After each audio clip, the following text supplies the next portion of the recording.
ఒకప్పుడు దేవేంద్రుడు లక్ష్మీదేవిని దర్శనం చేసి స్తోత్రం చేశాడు. చేసినప్పుడు ఆవిడ నేను ఎక్కడెక్కడ ఉంటానో తెలుసా అని తాను ఎన్ని చోట్ల ఎన్ని రూపాలతో ఉంటుందో చూపించింది.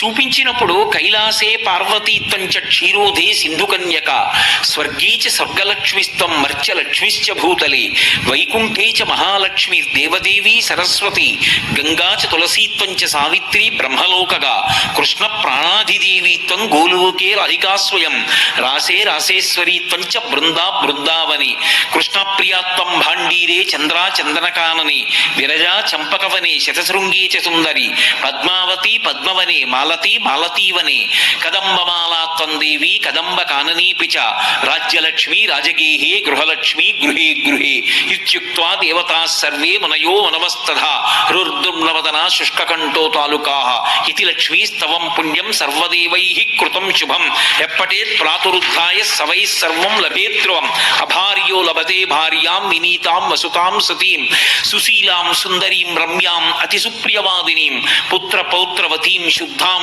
కులజాం కోమలాం వరాం అపుత్రో లభతే పుత్రం వైష్ణవం చిరజీవినం పరమైశ్వర్యయుక్తం చ విద్యావంతం యశస్వినం భ్రష్టరాజ్యో లభేద్రాజ్యం భ్రష్టశ్రీ లభతే లభేత్ భ్రష్టశ్రీ లభతే శ్రియం అని దానికి ఫలశ్రుతి కూడా చెప్పాడు ఇంద్రుడు.